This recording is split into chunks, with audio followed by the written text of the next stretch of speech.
ایک نوجوان لڑکا حضور کی بارگاہ میں حاضر ہوتا ہے، عرض کرتا ہے یا رسول اللہ صلی اللہ علیہ وسلم کھجوروں کا میرا ایک باغ ہے اور میں چاہتا ہوں کہ وہاں اس باغ کے ارد گرد ایک دیوار بناؤں، لیکن یا رسول اللہ صلی اللہ علیہ وسلم میرا ایک پڑوسی ہے، ہمسایہ ہے، اس کا درخت درمیان میں آ گیا ہے، اگر میں وہ دیوار بناتا ہوں تو اس کا درخت دیوار کے اندر آتا ہے اور دیوار ٹیڑھی ہو جائے گی، یا رسول اللہ صلی اللہ علیہ وسلم میں نے اس سے کہا ہے یہ درخت مجھے بیچ دو، وہ بیچتا بھی نہیں، میں نے پہلے کہا مجھے دے دو، اس نے کہا نہیں دوں گا، میں نے کہا بیچ دو، وہ بیچنے کے لیے بھی تیار نہیں ہے، یا رسول اللہ صلی اللہ علیہ وسلم میری مدد فرمائیے۔ اب وہ یتیم تھا، حضور کی بارگاہ میں حاضر ہوا، نبی کریم صلی اللہ علیہ وآلہ وسلم نے فرمایا اس پڑوسی کو بلاؤ، حضور کی بارگاہ میں حاضر ہوا، حضور نے فرمایا یہ درخت دے دو اس کو، اس نے کہا میں نہیں دیتا یا رسول اللہ صلی اللہ علیہ وسلم، وہ غصے میں تھا، بہت ناراض تھا کہ اس بچے نے حضور کی بارگاہ میں شکایت کیوں کر دی، حضور نے ارشاد فرمایا اس کی رقم لے لو، پیسے لے لو، یہ درخت بیچ دو، اس نے کہا میں بیچتا بھی نہیں ویسے بھی نہیں دیتا، حضور اکرم صلی اللہ علیہ وآلہ وسلم نے ارشاد فرمایا، مسند امام احمد بن حنبل کی روایت ہے، میرے آقا صلی اللہ علیہ وآلہ وسلم نے ارشاد فرمایا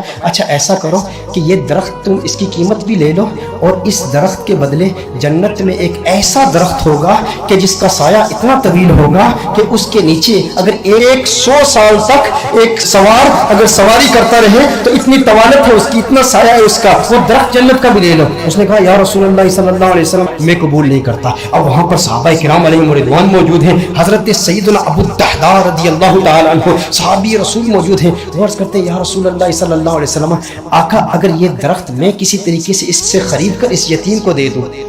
تو کیا یہ آپشن میرے لیے بھی اوپن ہے کہ جنت میں مجھے بھی وہ درخت مل جائے گا؟ اگر یہ درخت اس کے پڑوسی سے میں خرید کر اس یتیم کو دے دوں، میں کہتا ہوں یتیم سے میرے آقا صلی اللہ علیہ وسلم کو کس قدر پیار ہے، میرے آقا صلی اللہ علیہ وسلم سے عرض کرتا ہے کہ اگر یہ کسی طریقہ سے خرید کر میں اس یتیم کو دے دوں تو کیا یہ آپشن میرے لیے بھی اوپن ہے؟ نبی کریم صلی اللہ علیہ وسلم نے ارشاد فرمایا ہاں تیرے لیے بھی ہے۔ حضرت ابو الدحداء رضی اللہ تعالی عنہ فوراً اس شخص کے پاس جاتے ہیں، آپ فرماتے ہیں تو مجھے جانتا ہے؟ کہا جانتا ہوں، تو وہی ہے نا جس کے باغ میں 600 کھجور کے بڑے بڑے درخت ہیں، تیرا باغ اتنا مشہور ہے کہ مدینہ منورہ کے بڑے بڑے تاجر تیرے باغ کی کھجوریں کھانے کے انتظار میں رہتے ہیں، اور اس باغ کے اندر پھر اتنا بڑا محل تعمیر کیا ہوا ہے، میٹھے پانی کا کنواں ہے، تو اتنا مشہور بندہ ہے، تیرے باغ کے چرچے تو پورے مدینے میں ہیں، پورے شہر میں ہر بندہ تجھے جانتا ہے۔ اس نے کہا کہ دیکھو کہ اگر تیرے اس ایک درخت کے عوض میں تمہیں اپنے 600 کھجور کے درختوں کا باغ دے دوں تو یہ سودا قبول ہے؟ یہ سودا قبول ہے؟ وہ حیران ہو گیا، یہ کیسے ہو سکتا ہے؟ ایک درخت اور ادھر اتنا بڑا باغ، ابو الدحداء کیا بات کر رہے ہو؟ کیا واقعی یہ سودا کرنا چاہتے ہو؟ ابو الدحداء رضی اللہ تعالی عنہ نے فرمایا بالکل، وہ میرا پورا باغ تیرا 600 کھجور کے درخت ہیں، اس میں ایک بڑا ہی خوبصورت محل ہے اور اس کے گرد ایک بڑی نمایاں دیوار ہے جو مدینہ منورہ میں دور دور سے نظر آتی ہے۔ کہا وہ بھی تجھے دے دوں گا، وہ محل بھی تیرا، وہ ساری کھجوروں کے درخت بھی تیرے، وہ سارا باغ بھی تیرا، کس کے عوض؟ ایک درخت۔ کہا ٹھیک ہے، اور حضور کی گواہی میں یہ سودا ہوتا ہے۔ اب ابو الدحداء رضی اللہ تعالیٰ عنہ فوراً وہاں سے جاتے ہیں، اب ان کی جو زوجہ ہے وہ اس باغ کے اندر ہے، باہر سے آواز دیتے ہیں اپنی زوجہ کو، ہے ام دحداء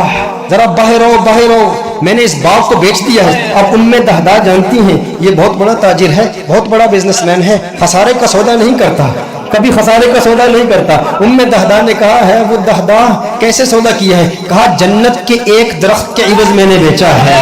اب دیکھو میرے دوستوں،